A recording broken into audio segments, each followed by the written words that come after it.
Batong. Hello guys, welcome back to our YouTube channel. As I hide in shame, guys, I'm so sorry that I've been so inconsistent. Grief has me on chokehold, guys. I've lost interest in things that actually make me happy. But the reason I am here today is because of something very important. EPIK applications for 2026 are now open for the spring intake. They've been open from the 1st of August, and in this video I will be sharing with you the document process that you need to take in order to be able to come to Korea, okay? And while we edit, if you have not subscribed to our YouTube channel, please try to subscribe, please try to watch our videos, please try to engage so that your sister right here gets the oomph to keep on pushing, okay? Let's start. Batong hello guys. Batong hello guys. Batong hello guys. Batong hello guys. Batong hello guys. Batong hello guys. Batong hello guys. Batong hello guys. Batong hello guys. Batong hello guys. Batong hello guys. Hello guys. Okay guys, at the initial stage of your application, you're going to go to Google and visit the EPIK website. You have the application form. These are the two documents that you need to attach to your application form, right? And then the other things, your degrees, your criminal records, your notarized whatever, you are going to need it if you pass the interview. So for now, we're going to focus on these two first, right? So you first need your proof of English education. What is your proof of English education? You go to your primary school and your high school and say, oh, I need proof of English education. They need to have your school header, the official school badge, right?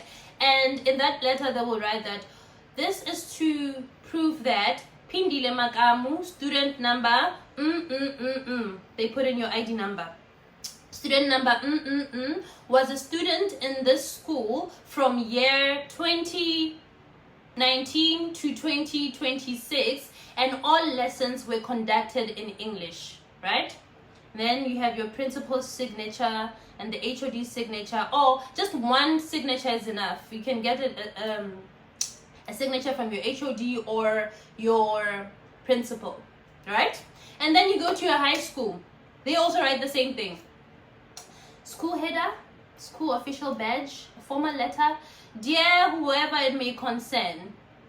This is to prove that Pindile Makamu, student number ID number, was a student at our high school from year till year She completed her matric in this school, and we therefore confirm that all lessons were conducted in English. Okay, I'll attach the format of the letter on the screen somewhere here.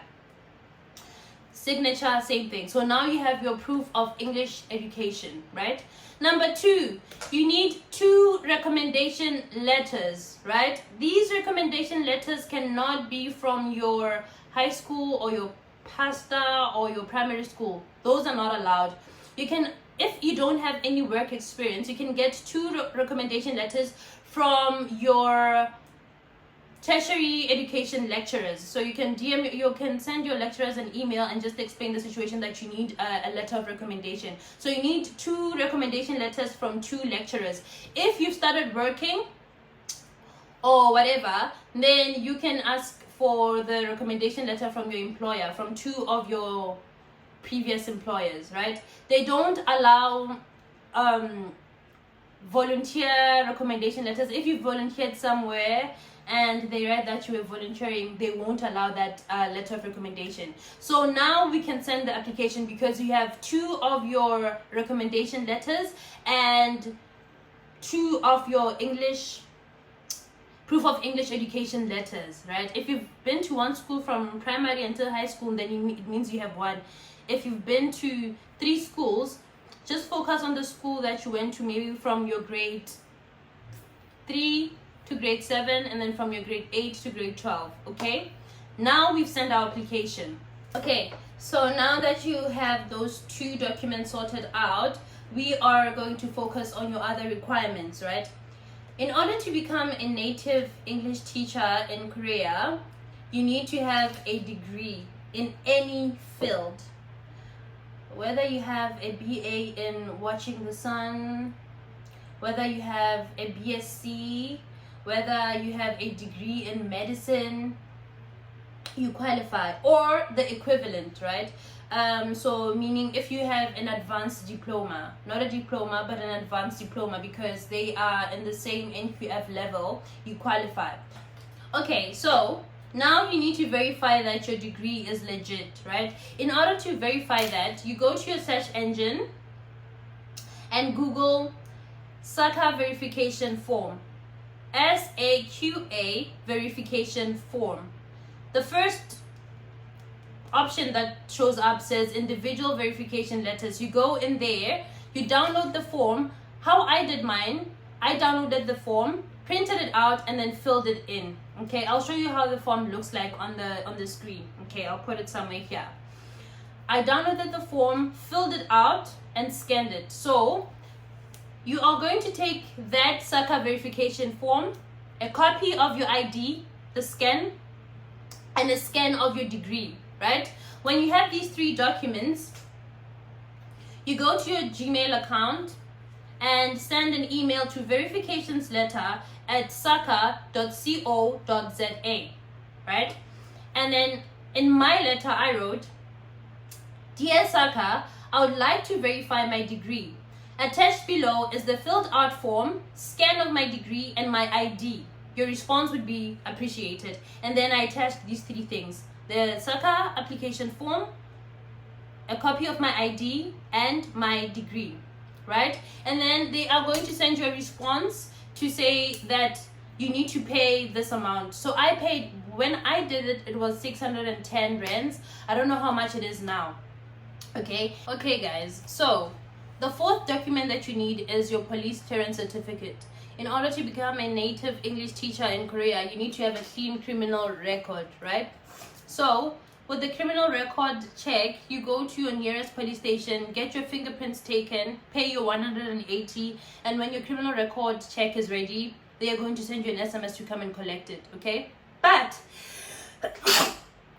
okay guys, so you know how in South Africa SAPS takes quite some time to return your criminal record check, right? What I did, because I'm from Pretoria, I went to Sunnyside police station, got my fingerprints taken, paid the 180, and then I asked for it back. And then I personally took it to CRC. So how this works is that all police stations around South Africa take our criminal records to CRC for them to be checked, right? But when you go to your local police station, they wait for them to pile up before they take them to the CRC. So sometimes they would have to wait for like 2 weeks so that they pile up, and then that's when they take it to CRC. So if you want to get your police clearance as soon as possible, just go to your police station, get your fingerprints taken, take your form, your fingers back, and then go to CRC. CRC is located in Pretoria, Francis Barth Street, Botongo Plaza. You go there, second floor, you submit it by yourself, right? That usually shortens the waiting period. So I did that. Now we have our police clearance, right? I had to wait for about 2 to 3 weeks to get it back. I am not sure. Okay guys, now we move on to step 5. You have received your verification letter from SAQA, and you also received your police clearance back from SAPS, okay? You are going to take these two documents to DIRCO, DIRCO, which is a free government thing where they're going to apostille your documents. If you are in Pretoria, you can directly go to DIRCO. They allow walk-ins now. Or if you are far from Pretoria and you live in other provinces, you can send your documents through Postnet. They know what to do. So those two things together, you take them to DIRCO for them to be apostilled. So now you have both your apostilled police clearance and your apostilled degree. Sharp. So I'm not sure which number we're currently at, but the last set of documents that you're going to need is your sealed transcript, okay? Your sealed academic record from your university.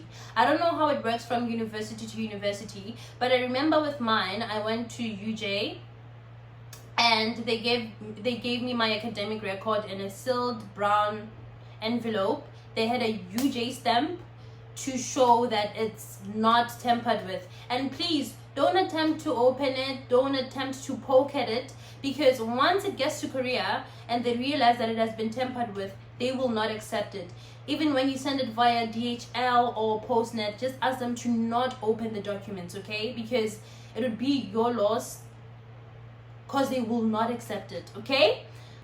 Okay guys, I think I've covered everything, and that brings us to the end of our video, but let's do a recap just to be sure, okay? So you need your 2 recommendation letters, proof of English education, a TEFL certificate if you are not a BEd graduate, an apostilled copy of your degree, an apostilled copy of your police clearance, and your 2 sealed transcripts from the university that you went to.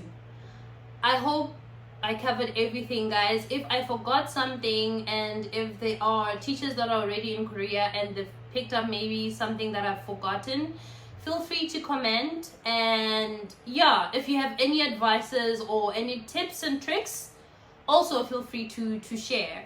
And the next video that I will post would be tips on how to go about the interview and demo lessons, okay? From me to you, I love you guys so much. All the best. There's room for all of us here. There's room for many of us. Just try your luck. Bye bye.